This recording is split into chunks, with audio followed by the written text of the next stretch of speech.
eu quero me valer do título da nossa cantata. E quero fazer do título da nossa cantata o título da nossa mensagem. Sim, nós cremos. Sim, nós cremos. E eu quero fazer menção aqui de um documento muito importante da história da igreja e da cristandade. E à medida que eu citar, muitos de vocês talvez até tenham condição de recitá-lo, porque faz parte da tradição cristã. Me refiro àquilo que é conhecido no meio da cristandade como o credo apostólico. Quantos aqui conhecem? Leram, talvez uma boa parte consiga recitá-lo. Credo apostólico. No seu momento incipiente, enquanto escrito, ele surgiu no 2º século da era cristã. Isso mostra, portanto, que embora ele carrega esse título, este nome, de ser chamado de credo apostólico, ele não foi escrito pelos apóstolos. Ele se desenvolveu na forma como nós temos já ele concluída, e que nós recitamos, por volta do 6º século da era cristã. Esse documento ele é uma síntese daquilo que os apóstolos pregaram, daquilo que a igreja cristã cria, crê e deverá crer até a volta de Cristo. Aliás, eu diria que esse documento ele é uma síntese que vai definir se uma igreja é de fato uma igreja cristã ou não.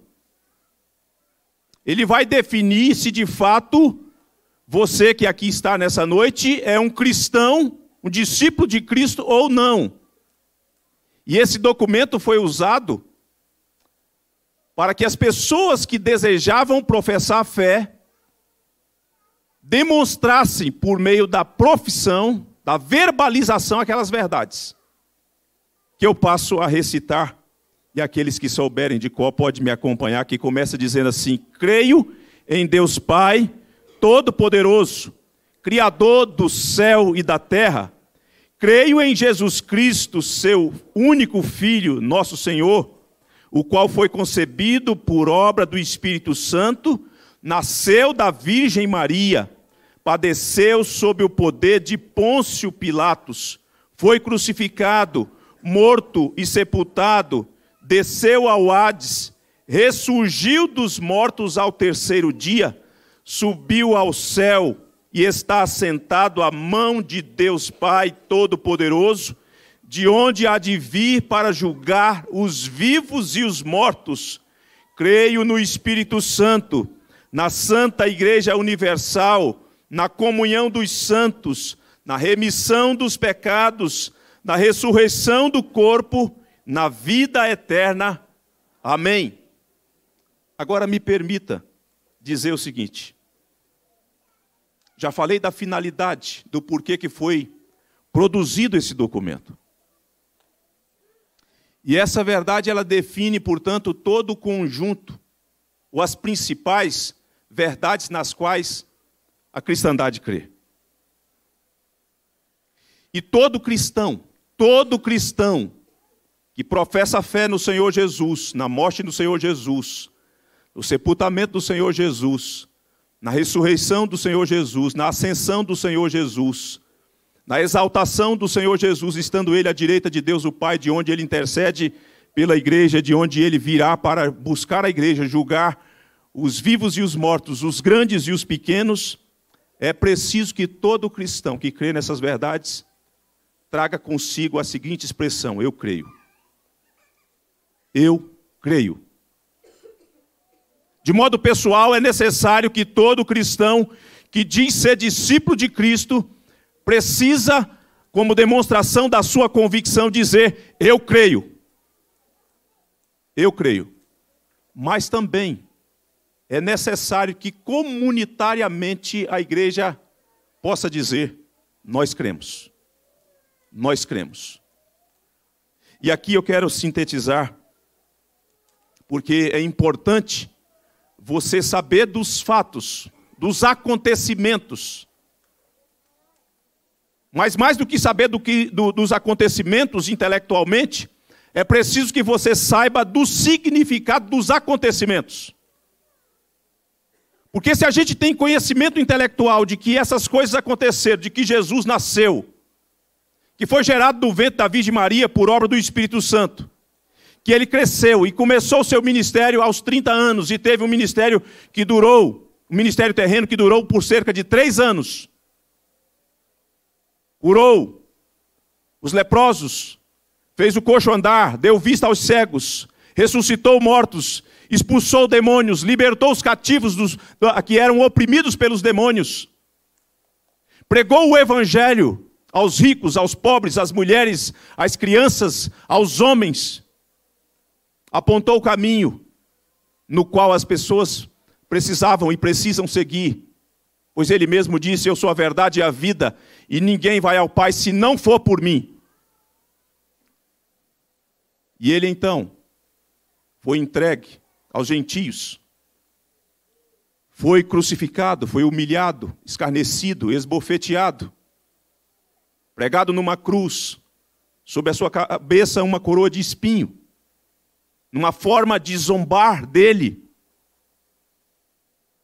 E de fato ele morreu, suspenso entre a terra e os céus. E suspenso entre a terra e os céus, ele bradou, gritou, Deus meu, por que me desamparaste? Morreu de fato e de verdade, e isso foi constatado pelos soldados que foram averiguar e comprovaram que de fato ele tinha morrido. E por isso mesmo não foi necessário quebrar as suas pernas. E ele então foi sepultado. Foi sepultado. Uma sexta-feira difícil, melancólica para os discípulos, abatidos, tristes, angustiados. Eles se dispersaram, mas no terceiro dia eles puderam constatar que o túmulo estava vazio. Jesus ressuscitou. Jesus está vivo. Mas eu falava sobre a necessidade de comunitariamente nós falarmos com convicção, sim, nós cremos. Sim, nós cremos. E é importante entender e conhecer estes fatos, mas é importante entender o significado desses fatos. E eu quero aqui falar em 3 coisas, 3 verdades, que nós podemos falar comunitariamente. Sim, nós cremos. Sim, nós cremos. A primeira verdade é, sim, nós cremos na encarnação. A segunda verdade é, sim, nós cremos na crucificação. E a terceira verdade é, sim, nós cremos na ressurreição. E eu quero, então, discorrer rapidamente, brevemente, sobre essas 3 verdades. A primeira verdade, sim, nós cremos na encarnação, é o mesmo que dizer que nós cremos que Jesus nasceu. E foi o apóstolo João, também conhecido como discípulo amado, quem disse e registrou no seu evangelho, verdade que nós já lemos aqui nessa noite, que começa no seu evangelho dizendo, no princípio era o verbo era Deus e o verbo estava com Deus.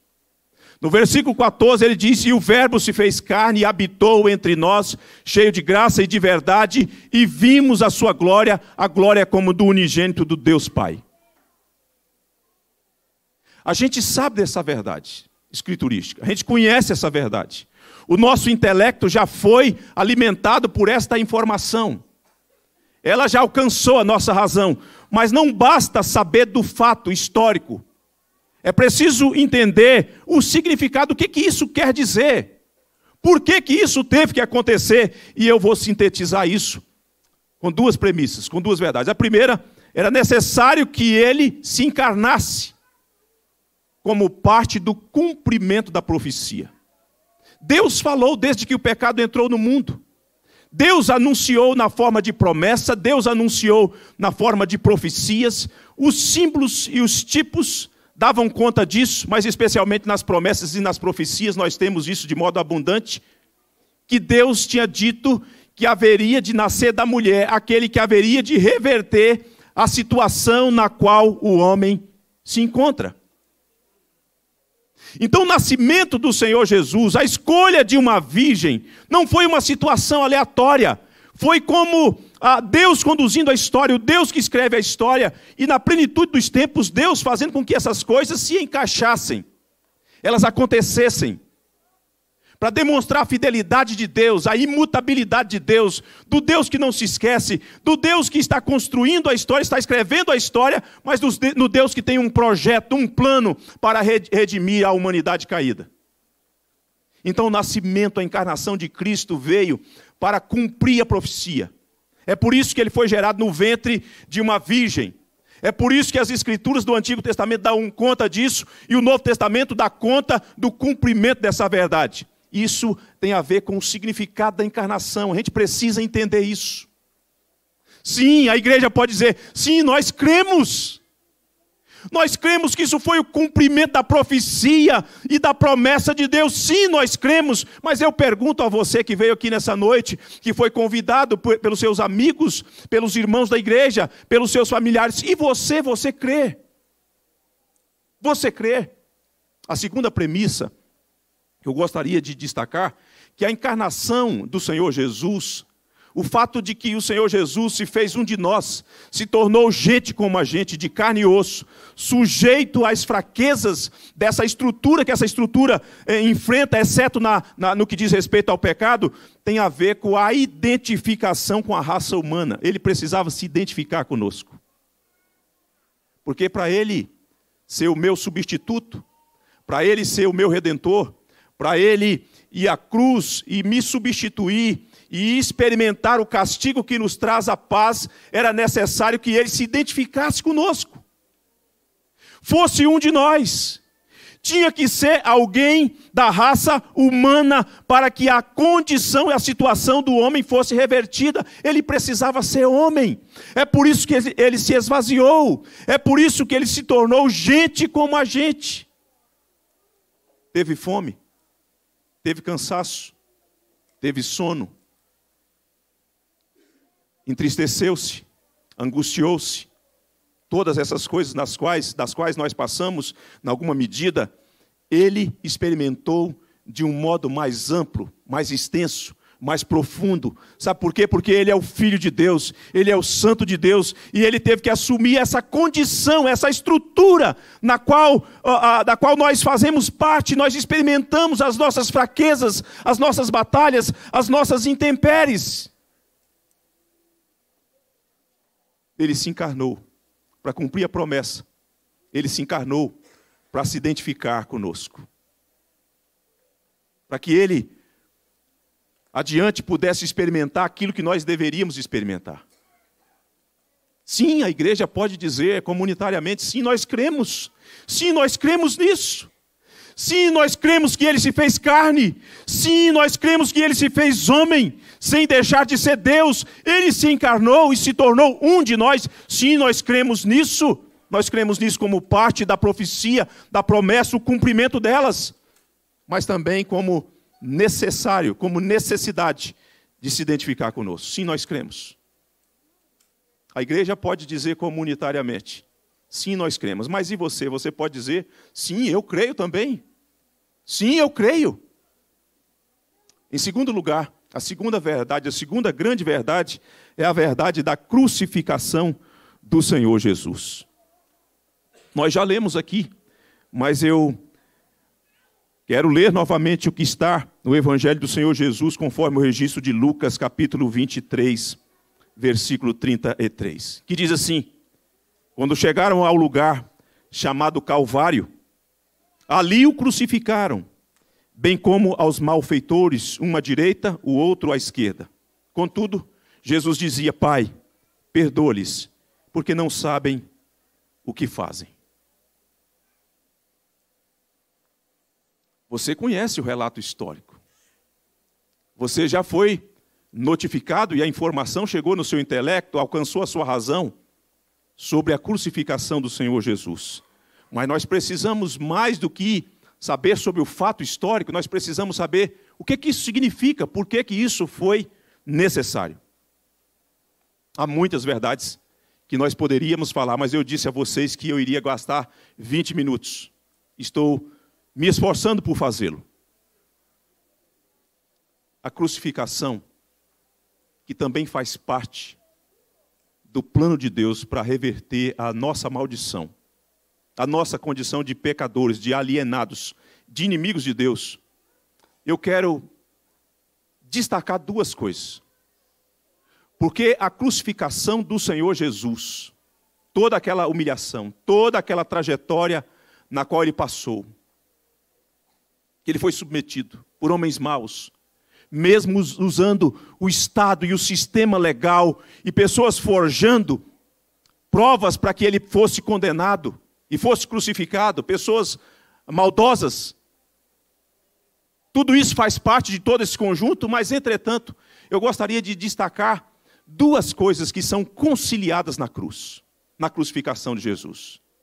A primeira é a demonstração do amor de Deus. Quando Cristo é levado à cruz, quando Cristo é sujeitado toda aquela dor, toda aquela situação da qual ele passou, que nós sabemos pelo registro bíblico, que nós cantamos, que nós de alguma forma visualizamos, ainda de um modo muito aquém daquilo que realmente aconteceu. Foi para demonstrar o amor de Deus. Porque Deus amou o mundo de tal maneira que deu o seu Filho unigênito para que todo que nele crê não pereça, mas tenha a vida eterna. A cruz foi o instrumento que Deus utilizou para demonstrar, para escancarar o tamanho, a extensão do seu amor. Deus ama pecadores como eu e você. E se em algum momento você já duvidou do amor de Deus, porque em momentos que a gente enfrenta situações difíceis, existe a possibilidade de que a gente titubeia, duvide, questione. Será que Deus realmente se importa comigo? Será que Deus realmente me ama? É bem verdade e é quase certo que quase todos que aqui estão já fizeram esse tipo de pergunta. Será que Deus se importa? Será que Deus me ama? E a gente faz esse tipo de pergunta e de questionamento por conta das lutas que surgem agora.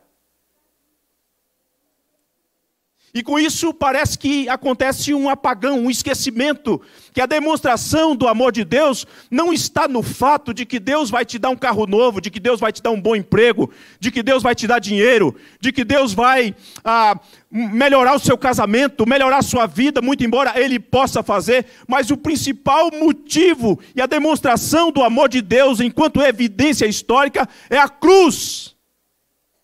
É a cruz. Foi lá que Deus demonstrou o seu grande amor, porque lá Deus não poupou o seu único filho, antes, pelo contrário, o entregou por amor de nós. Mas eu disse que na cruz há uma conciliação de duas verdades. Se por um lado tem a demonstração do amor de Deus, por outro lado tem a demonstração da justiça de Deus. Deus é amor, Deus ama e quer salvar o pecador. Mas Deus é o justo juiz e não pode fazer de conta que não existe uma coisa errada na vida do pecador. E, portanto, Deus tem que punir o pecador. E como que Deus fez isso? E como que Deus haveria de conciliar essas verdades que faz parte de quem Ele é, do seu ser, da sua natureza? Ele ama, quer salvar. Ele ama, quer poupar. Mas Ele é o justo juiz e tem que punir o pecador. Como é que Ele faz isso? Ele faz isso no seu Filho Jesus. Quando o seu Filho Jesus é crucificado, é pendurado sobre o madeiro, lá Deus mostra o seu grande amor. Lá Deus diz o quanto de amor Ele tem por nós, a extensão desse amor, a dimensão deste amor. Mas lá na cruz também, o Senhor Deus e Pai, como justo juiz, mostra a sua justiça. Isso deveria fazer você ficar com o coração cheio de temor, sabe por quê? Porque Deus trata rigorosamente o pecado. Se você está vivendo uma vida distante de Deus, alienado de Deus, fazendo aquilo que o seu coração pede, vivendo uma vida promíscua, vivendo uma vida de imoralidade, vivendo uma vida de prostituição, vivendo uma vida de mentira, de engodo, vivendo uma vida distante de Deus, e o seu coração gosta disso, eu quero te dizer, eu quero alertar você nessa noite, que Deus trata seriamente o pecado, severamente. E como que eu sei disso? Eu sei disso porque a Bíblia diz que Ele o fez na pessoa do seu Filho Jesus, para que pecadores fossem poupados da condenação eterna. A crucificação, portanto, faz com que essas duas verdades se beijem. Faz com que essas duas verdades se juntem, se abracem. Quais são elas? O amor de Deus, mas também a justiça de Deus. Deus puniu os pecados dos pecadores na pessoa do seu Filho Jesus. Deus o desamparou. Deus virou as costas para o seu Filho bendito no momento em que ele estava na cruz, porque naquele momento houve uma transferência, houve uma negociação, uma transação. Os pecados foram transferidos pelo Senhor Jesus, para o Senhor Jesus. Ele se fez maldito por nós. Sim, se perguntar a igreja coletivamente, sim, a igreja crê nessa verdade, a igreja precisa dizer, sim, nós cremos. Nós cremos na crucificação, nós cremos que a crucificação foi a demonstração do amor de Deus, nós cremos que a justificação foi a demonstração da justiça de Deus, da ira santa do Deus Santo. Sim, nós cremos, mas eu pergunto a você que aqui está nessa noite, você crê nessa verdade? Você crê que Jesus na cruz, crucificado na cruz, foi a demonstração do amor de Deus por sua vida? Você crê que o Senhor Jesus na cruz do Calvário foi a demonstração da justiça de Deus para resolver a sua situação? Que Ele foi o nosso substituto? Sim, a igreja diz, nós cremos. E você crê? Mas a terceira verdade, para encerrar, é a verdade que nós poderíamos ver, constatar nos evangelhos, como nós já constatamos aqui hoje, lendo, cantando. Mas eu quero sintetizar essa nossa forma de credo comunitário. Sim, nós cremos na encarnação. Sim, nós cremos na crucificação. E não só no fato histórico, mas no porquê que eles aconteceram. Mas sim, nós cremos na ressurreição. E Paulo sintetizou isso no capítulo mais extenso das Escrituras, na sua carta aos Coríntios, no capítulo 15, no versículo 20, quando ele diz assim, mas de fato, Cristo ressuscitou dentre os mortos, sendo Ele as primícias dos que dormem. Apóstolo Paulo, quando escreveu essa carta, e de modo particular esse capítulo, ele estava preocupado em razão de más conversações, de pessoas que estavam negando a ressurreição dentre os mortos, a ressurreição do corpo.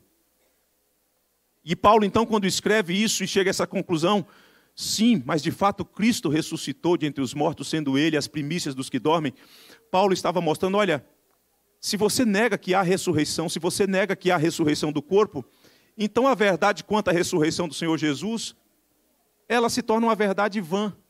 Nossa pregação é vã. A fé de vocês é vã. Não valeu nada. Não valeu nada.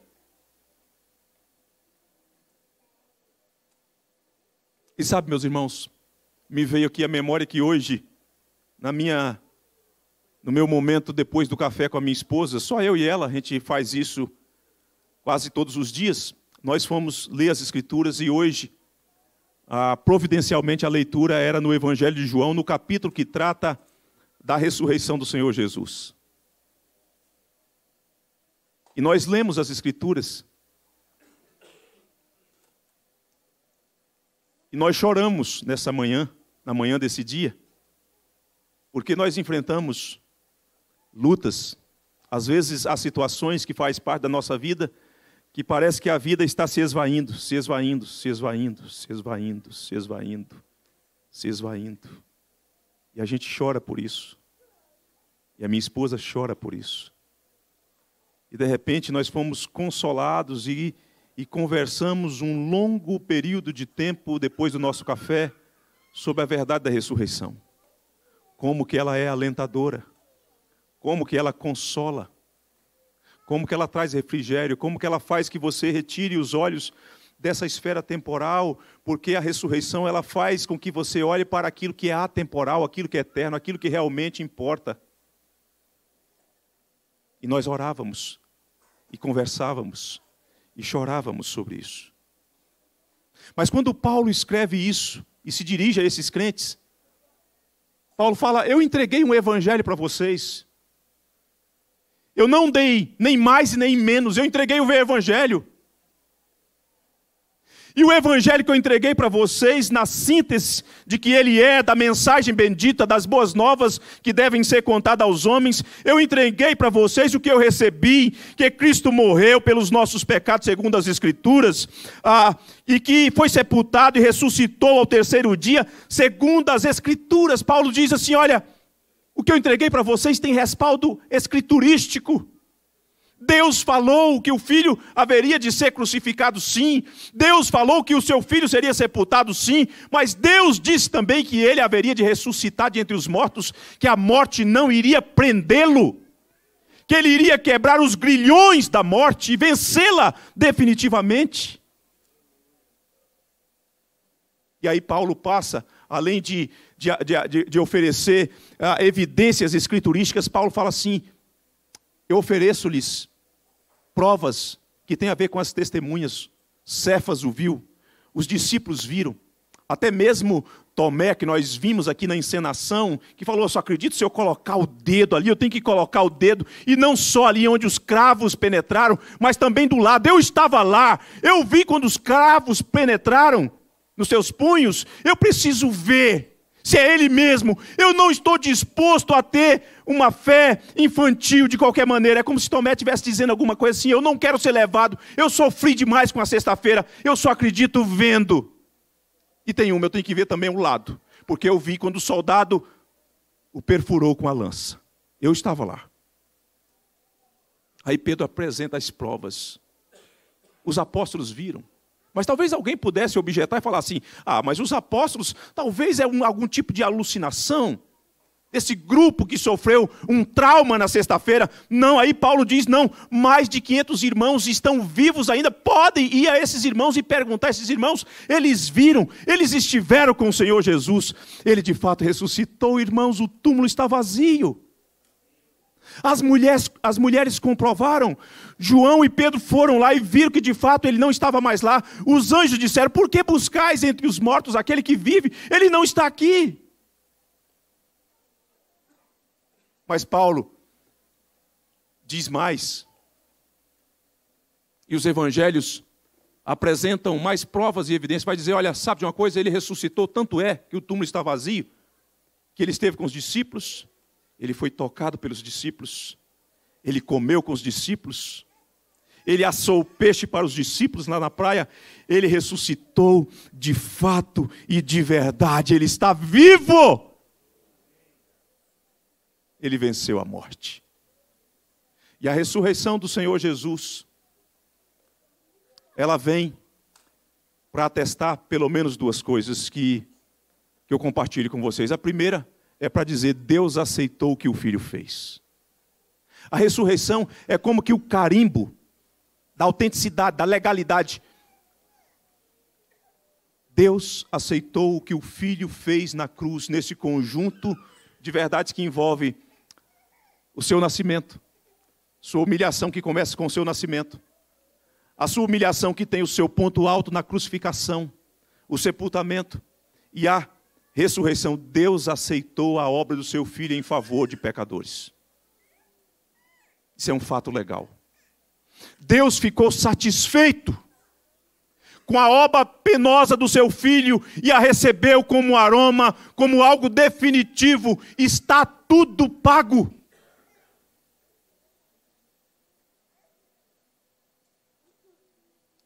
Mas a segunda coisa é que a ressurreição do Senhor Jesus atesta a sua divindade, a sua divindade. 8 dias depois, no domingo da ressurreição, o Senhor Jesus esteve com os discípulos e por alguma razão que os evangelistas não dão conta, Tomé não estava, mas quando os discípulos disseram, nós vimos o Senhor, ele esteve conosco, Tomé falou assim, eu só acredito vendo. Eu tenho uma, não basta ver, eu preciso colocar o dedo lá. No segundo domingo após a ressurreição, o Senhor Jesus aparece com a mesma saudação, paz seja convosco. E se dirige imediatamente a Tomé, e Tomé, então, é convidado a a ver empiricamente aquilo que ele havia pedido, aquilo que ele tinha compartilhado, verbalizado com os seus colegas. E de repente, quando Tomé depara-se com aquilo, ele faz uma confissão e uma declaração. Ele diz: Senhor meu e Deus meu. Senhor meu e Deus meu. Ele faz uma confissão da sua fé na divindade do Senhor Jesus. Ele é Deus, porque só Deus pode vencer a morte. E porque Ele é Deus, eu faço uma declaração pública: Senhor meu e Deus meu. A igreja comunitariamente pode dizer: sim, nós cremos nisso. Mas eu pergunto a você que aqui veio nessa noite: você crê? Você crê? E eu caminho para finalizar. No mesmo capítulo que Paulo trata dessa doutrina da ressurreição fartamente,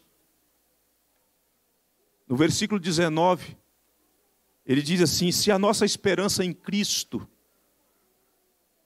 se limita apenas a esta vida, somos os mais infelizes de todos os homens.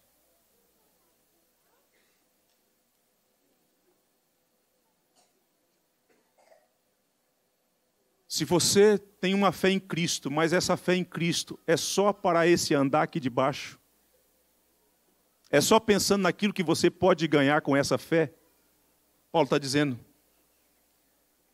se é assim, se esse tipo de fé, se esse tipo de esperança se limita a essa vida temporal, essa vida efêmera, essa vida que está se esvaindo, essa vida que está acabando, então nós somos os mais infelizes de todos os homens.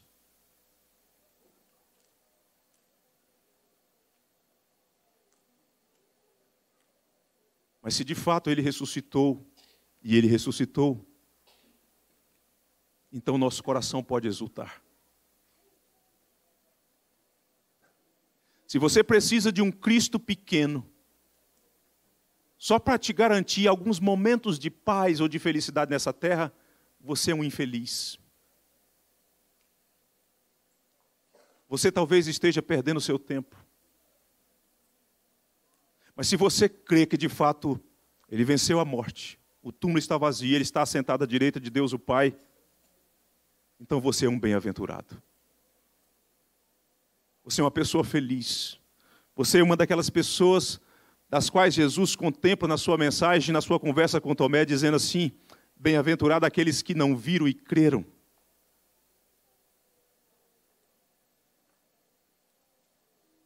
Isso é tão importante, crer na ressurreição do Senhor Jesus, que o apóstolo Paulo, escrevendo a sua carta aos Romanos, no capítulo 10, versículo 9, ele diz assim: se com a tua boca confessares Jesus como Senhor, e em teu coração creres que Deus o ressuscitou de entre os mortos, serás salvo.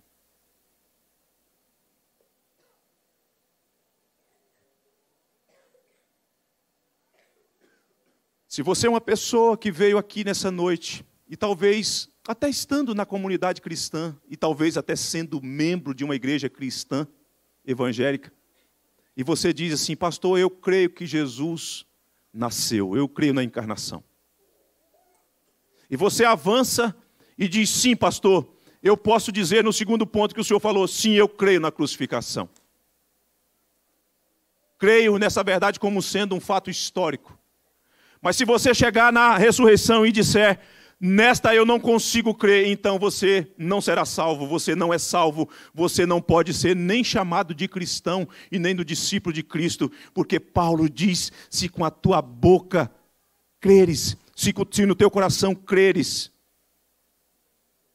que Deus o ressuscitou dentre os mortos, serás salvo. Não é uma coisa sem a outra. É uma coisa e mais a outra para que você seja um cristão salvo. E possa fazer como Tomé fez. Ele é meu Senhor, Ele é o meu Deus e nele eu confio. Sim, a igreja pode dizer sim, nós cremos, mas eu te pergunto, você crê? Se você crê, você tem aquilo que o Senhor Jesus disse, você tem a vida eterna. Se você crê, você está respaldado por aquilo que o Senhor Jesus disse, você saiu da condição de condenado para alguém que foi absolvido. Alguém que foi justificado, alguém que foi perdoado. Mas se você diz sim, eu não creio, eu não consigo crer, você ainda está condenado. Você ainda está na condição de inimigo de Deus. Mas essa noite é uma oportunidade que Deus lhe dá, que Deus nos concede, de nos aproximarmos dele, de sermos reconciliados, de sermos justificados e perdoados. Basta você crer. E basta você honestamente orar em seu coração, genuinamente falando, sim, eu creio nisso. É uma relação pessoal. Embora estando reunidos, é uma relação pessoal sua com o Redentor, com aquele que se entregou por nós, para ser a nossa redenção. Eu quero orar com você. Sim, nós cremos. E porque cremos, nós vamos continuar anunciando. Sim, nós cremos. E porque cremos, nós vamos continuar cantando até que Ele volte. Porque Ele vai voltar. E quando Ele voltar, todo joelho se dobrará diante dEle. Todo joelho. Todo joelho. Quer você tenha fé, quer você não tenha fé, você terá que dobrar-se diante dEle e reconhecer que Ele é Senhor. E que você desperdiçou as oportunidades que lhe foram dadas. Por isso eu digo, essa é a noite da salvação. Essa é a noite da reconciliação. Esta é a noite que Deus reservou para você ouvir, absorver, acolher e se render diante do Senhor Jesus, dizendo, sim, eu creio. Eu creio. Eu creio que Ele se encarnou, se fez um de nós. Eu creio que Ele, na cruz, foi o meu substituto. Foi para o meu lugar, morreu a minha morte, levou as minhas culpas, pagou a minha dívida. Sim, eu creio que Ele ressuscitou de entre os mortos para a minha justificação. Eu creio que Ele está sentado à direita de Deus o Pai, de onde vai voltar, onde Ele intercede por mim. Eu creio. Se você crê, você pode dizer, eu sou um cristão. Eu sou um discípulo de Cristo. Eu sou um membro da igreja de Deus. O que se faz depois disso? Para ter essa identidade com o povo de Deus? É comparecer à igreja, é procurar a liderança da igreja, para professar fé e receber o batismo, porque o batismo é o selo da fé, é o sinal do pacto de Deus com você. É a nova identidade que você recebe como povo de Deus, como pertencente à família da fé. Sim, nós cremos. Sim, nós cremos. Eu convido a igreja a ficar em pé, e a você também, que aqui se encontra nessa noite. Depois dessa oração, nós vamos ouvir o coral cantar mais uma música, aquela música que as crianças cantaram. E nós vamos cantar de pé junto com o coral. E nós vamos impetrar a bênção. E depois nós temos alguns comunicados e encerraremos nosso momento. Senhor Deus, sim, nós cremos. E porque cremos, cremos porque o Senhor Deus nos deu o dom da fé. Cremos porque o Senhor Deus, pela pregação, gerou fé no nosso coração. Cremos porque o Senhor Deus nos alcançou, porque de outro modo nós não teríamos condição de crer. Cremos sim na verdade bendita de que Jesus se encarnou. Teu Filho bendito, nasceu da Virgem Maria. Sim, nós cremos na verdade bendita que Ele foi crucificado, que Ele experimentou o castigo que nos traz a paz. Sim, nós cremos que o Senhor Jesus foi sepultado, mas venceu a morte e vivo está. Sim, nós cremos que Ele gloriosamente está sentado à direita do Senhor nosso Deus. E Ele voltará para buscar a igreja.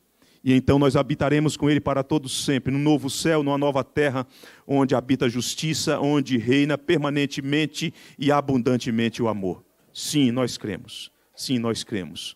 Nós cremos para a glória do Senhor nosso Deus e Pai. Amém.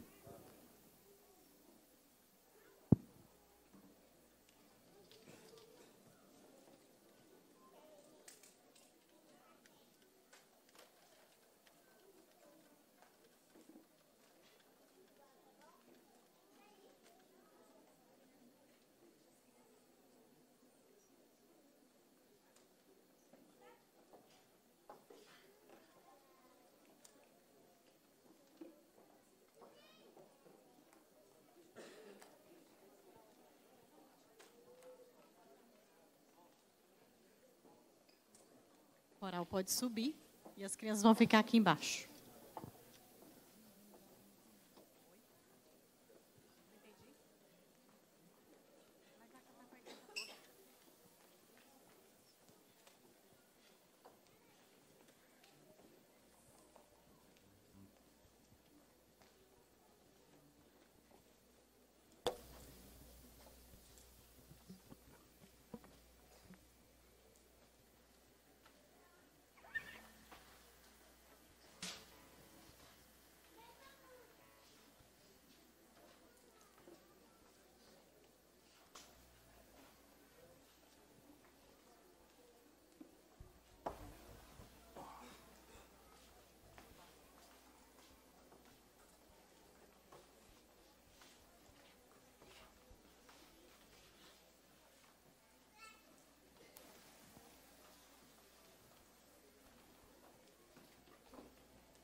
por esse tempo precioso, por tua presença entre nós, a qual nós não merecemos.